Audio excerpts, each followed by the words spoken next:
Hello, my name is Catherine Rowley, And I'm Faith Zahn. and we are seniors from the Lake Placid FFA chapter. Today we will be presenting to you our ornamental horticulture landscaping project. For our project, we decided to create a cow skull planter. Personally, we chose this project because I have my own small-scale cattle operation at home, and I work very closely with the cattle industry. This skull actually came from my own personal operation. For our supplies for this project, you will need one cow skull. You will need moss, soil, succulents, because that's our personal plant of choice because they're very easy to work with, paint, both spray paint and some acrylic paint, water, and some scrap wood to create a base if you would like. So the way that we started this is the first thing we did was we wrapped the horns in a plastic bag, and we taped around the plastic bag because these horns are quite antique. They've already started to peel a little bit, and we of course didn't want to damage them, and we also don't want to get any paint on the horns. So once you have them wrapped and there's no horn showing, there's plastic bag over all of it, then you can go ahead and start the cleaning process. Ours was quite dirty and it had algae growing all over the top of it, which most of them are going to be like that if you get them out of a pasture. So first thing that we did was we scrubbed the front of it with bleach water, as well as we used some soap just to get the algae, the dirt, and all the other things that were on it, as well as like bugs, stuff like that, tried to get it all out. And once we were done with that and it was all clean, we let it dry. And then we started the painting process. So the first thing we did was we took our skull and we got our white spray paint and we just lightly spritzed it. You don't want to spray it like you would be spraying a wall, like coating it, because if you do that, then it's going to look coated. It's going to look like you painted it. And of course you want this to look as natural as possible. So once you just give it a little spritz, just cover some of the black and make it look a little whiter, brighter, bring some more attention to the eye. Once you're done with the white, then you're gonna take a 1/4 inch drill bit and you're gonna drill in a circle fashion around the top of the skull, as you can see here. And you make all the drills really close together so all your holes are close and it's about a breakout. And then you take a hammer and you break the top of the skull out, just so that you have a nice rough looking hole. You can use a saw if you'd rather, but it's gonna make really clean cuts, and we like the more rustic look, like the hole was already broken in, that we didn't have to do that. And once you're done with the hole, then you're gonna take your black paint and a paintbrush, and you're gonna paint inside of the nasal cavity as well as inside of the eye sockets. Now we did this with the black just to make it look sharper and more defined. As you can see, the inside of the skull is black and the inside of the eye sockets is black. It gives it a more aggressive look, as well as we painted inside of the hole that we drilled in the frontal lobe of the skull. And once you have all that done, it's time for the artistic part of it. So you can paint this skull any way you want. We decided to do vines and make it look very landscapey because we're gonna plant a plant in the very top of it. So we did vines with little blue flowers outlined in black, and you can see they look like this. If you're more artistically talented, you can do anything you want. You could do a flag, you could do a deer scene, anything you'd like.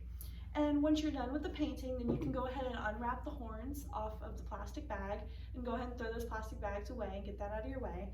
And then you're gonna let all the paint dry. And once the paint dry, then you're gonna do the stand of the deer, of the cow skull. And so what we did is we took 2x2, and when you screw it in a T fashion on the very back of the skull so that it keeps it more stable and keeps it from rocking, because of course you don't want it to fall over or anything like that. And once it's completely stable and everything's completely dry, you can start with the planting process. You want to explain? Yes. So for the first planting process, the thing we want to do is, because the skull does at some point connect to the neck, there is a hole for the spinal cord at the back. It's roughly 1 inch by 1 inch in diameter. It really isn't that hard to cover, and because we're specifically using succulents, we're going to take moss to use to plug up the hole so that we can keep our soil from coming out, but the succulents still have good drainage from within.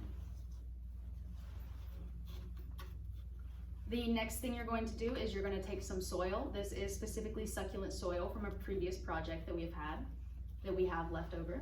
And you're just going to simply fill up your hole for planting. And after you have done that, obviously the next thing to do is to plant your plants. We have two types of assorted succulents. We have the one that looks kind of like a tree that we're going to place at the top of the skull. And we also have a vine type succulent that's going to spread out and kind of drape over the edges of the skull. We chose specifically these two types of succulents because they add a very nice rustic look to the project as a whole. The reason that we believe this project is more of a landscaping project than it is an artistic project is because you can really diversify this project and put it anywhere, inside the home, outside the home, anywhere you'd like. This one specifically was made to go outside in a flower garden or in a flower bed to kind of accentuate the Western rustic theme that a lot of people like nowadays. You could also use a skull that has been specifically European mounted and cleaned in a very good way to create a similar type of feel for inside of the home, so that way you're not bringing any unwanted guests into your home. The ways that you could diversify this project would be to use a different type of skull, or to use different types of paint on the outside, or to change it from outside to inside.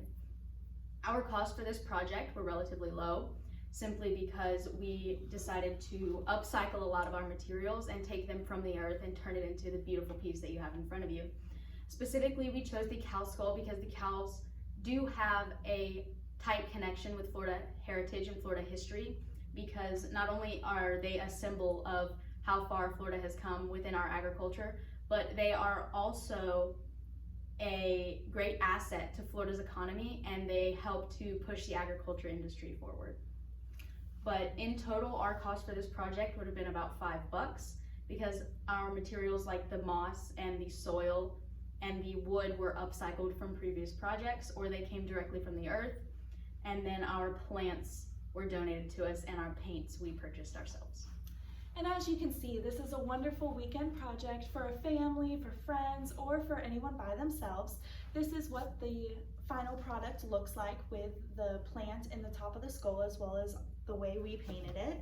And you can do any type of design you want.